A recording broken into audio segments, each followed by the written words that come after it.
안녕하세요. 취미로 철학하는 남자입니다. 네, 오늘은 2월 8일 1시 52분을 지나고 있고요. 네, 아리스토텔레스 영혼에 관하여 3권 8장 살펴보도록 하겠습니다. 앞서 7장에서 이야기를 했던 것처럼 그 2권, 영혼에 관하여 2권에서 이제 좀 약간 주제를 가지고 청각이라면 청각, 시각이라면 시각 이런 것들을 가지고 얘기를 했었더라면 이제 그 청각과 시각 이런 감각을 넘어선 약간 인지적인 부분, 그 감각된 내용을 종합하고 파악하고 뭐 추상적으로 사유하고 이런 부분에 대한 얘기가 3권에서부터 나오기 시작하는데요. 문제는 이제 그 기관에 대한 게 특정되기가 어렵다 보니까 앞에서 나왔던 얘기가 또 나오고 또 나오고 이런 현상이 있는 걸로 보여집니다. 그래서 이번 같은 경우도 마찬가지로 그 비슷한 내용들이 자꾸 언급이 되고요. 그나마 다행인 건 짧다는 거, 짧다는 게 다행인데 아무튼 어떤 내용이 나오는지 한번 보겠습니다. 일단 영혼이 다루는 대상에 대해서 얘기를 하게 되는데요. 영혼이 다루는 거는 이제 감각에서 얻어진 인상, 그리고 그걸 바탕으로 추상, 그러니까 추상이라는 건 뽑는다는 거예요. 상을 뽑아낸다는 건데, 그러니까 감각 인상에서 우리가 뭔가를 뽑아냈다. 그래서 추상이라는 거거든요. 그래서 감각 인상에서 이제 추상 개념을 또 만들어냅니다. 그래서 이 두 가지를 우리가 인식하고 다루게 되는데, 이 세상에 존재한다고 볼 수 있는 거는 감각적인 것하고 추상적인 것이 있다라는 거예요. 그래서 아리스토텔레스는 영혼은 이 세상의 모든 것을 다룬다라고 얘기를 하게 됩니다. 그 얘기가 나오고요. 그 다음에 전에 나왔던 얘기 똑같이 한 번 더 나오는데요. 암과 감각의 특징을 봤을 때 이것들은 다 모방물이다 라는 얘기를 합니다. 그러니까 어떤 대상이 있고 그거를 우리는 모방한다 이렇게 얘기를 할 수 있는데, 여기에 대해서 조금 개인적인 얘기를 해보자면은 시간도 마찬가지입니다. 시계 같은 경우도 시간의 모방물이에요. 시간이라는 거를 이런 식으로 표현해보자 라고 하면서 나타난 거기 때문에 시계도 우리의 모방물이고 1초, 2초, 하루 이것도 마찬가지로 모방물에 해당이 된다라고 보시면 될 것 같습니다. 그리고 이제 메타인지의 조건에 대한 얘기가 나오는데요. 메타인지가 언제 가능하냐라는 건데, 우리가 어떤 대상도 인식하고 있지 않은 상태, 이때 가능태라고 하는데, 이때 우리가 우리를 인식한다라고 합니다.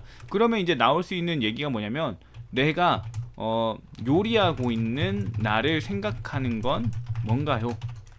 이런 식으로 나올 수 있죠. 그러니까 요리를 하고 있어요. 활성태로서 작용하고 있는데, 이 상태에서 우리가 나 자신을 인식하고 있는 건 뭔가요?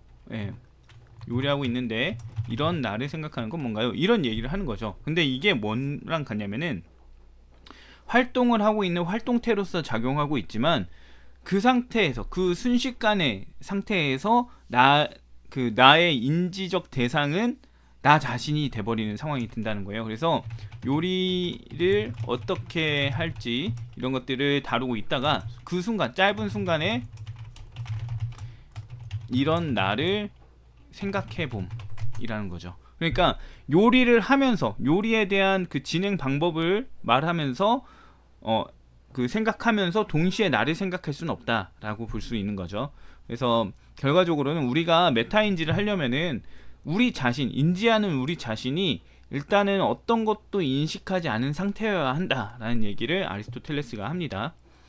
그 다음에 이제 영혼의 구성인데요. 영혼은 비물질로 구성이 되어 있고, 그래서 형상이라고 볼 수 있는데, 감각 인상이나 추상 개념 마찬가지로 이것도 비물질 형상이라는 거예요. 그러니까 감각 인상도 결과적으로는 우리한테 감각적 자극이 주어져서 우리의 정신 안에 있는 거잖아요.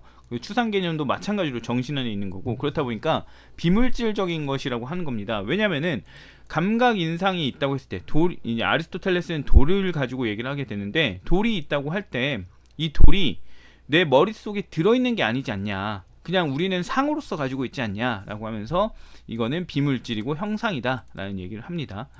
그 다음에 영혼 안에 그래서 이제 이 두 가지, 이렇게 치환한 두 값을 취합하게 되는데, 영혼 안에 감각 인상과 추상 개념이 있죠. 그러니까 이거를 형상이라는 치환어로 변경을 해보면은 형상 안에 형상이 있는 꼴이다 이렇게 얘기를 합니다. 그래서 이런 표현이 나오는 게 이런 이유로 나온다라고 보면 될 것 같고요.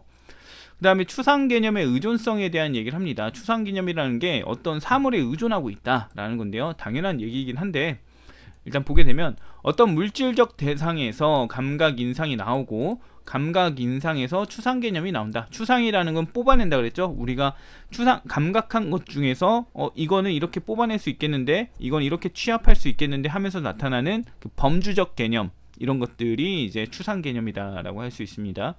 그리고 감각 인상에서 추상 개념이 비롯되는 거니까 결과적으로는 어떤 물질 대상에 대한 경험이 있어야만 가능하구나 라고 보는 거죠. 그래서 경험이 없다면은 감각 인상도 없고 추상 개념도 없고, 그렇기 때문에 배우거나 이해하는 거 불가능하다 라는 얘기가 나오고요. 그다음에 추상 개념은 대응하는 물체가 없다는 점만 제외하면 감각 인상과 같다라고 하는 건데, 결과적으로는 이게 아까 말한 것처럼 형상이죠.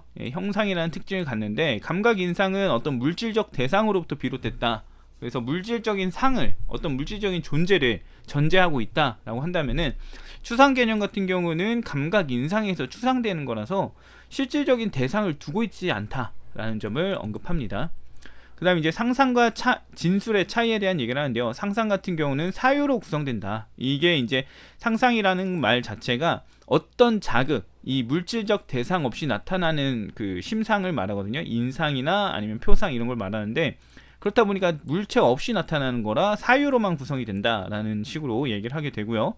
그 다음에 진술 같은 경우는 무엇이 뭐 어쨌다, 저것이 저쨌다, 저것이 뭐 그랬다, 아니다, 이런 식으로 얘기하는 건데, 이거는 감각을 기반으로 한다라고 얘기를 하는 것 같습니다. 그래서 실제적으로 이렇게 구분짓지는 않는데 제가 봤을 때는 이렇게 둘을 구분짓는 것 같다라는 생각이 들고요. 이게 실제 좀 약간 구체적으로 이 둘을 구분하고 있진 않아요, 아리스토텔레스가.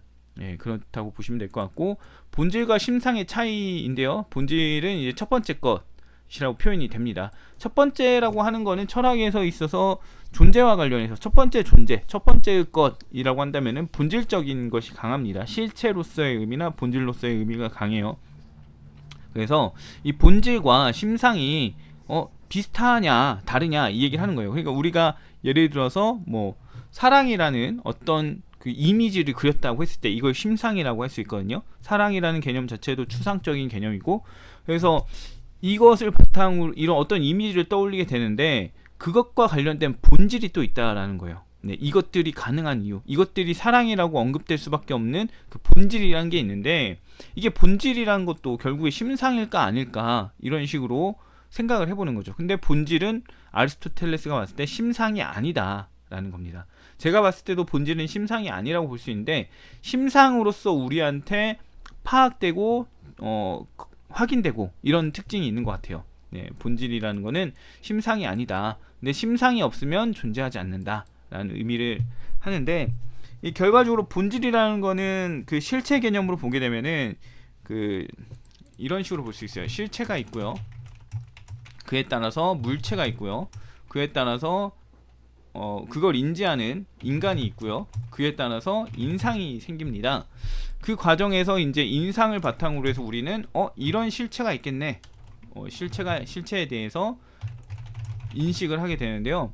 이 영역에서 보게 되면은 이 인상을 바탕으로 실체에 대한 인식을 해요. 그래서 심상이 없으면, 인상이 없으면, 심상과 인상은 같은 말이거든요. 그래서 이 심상이 없다면 실체에 대한 인식이 불가능해요, 인간에게 있어서. 근데 문제는 뭐냐면 이 첫 번째 거, 이 실체에 대한 인식은 과연 심상이냐, 심상으로서 인간한테만 작용하는 것이냐 했을 때 보면 그게 아니라 실체의 세계가 있다는 걸 우리가 인정할 수밖에 없기 때문에 이런 표현이 나온다라고 생각을 해볼 수 있을 것 같습니다.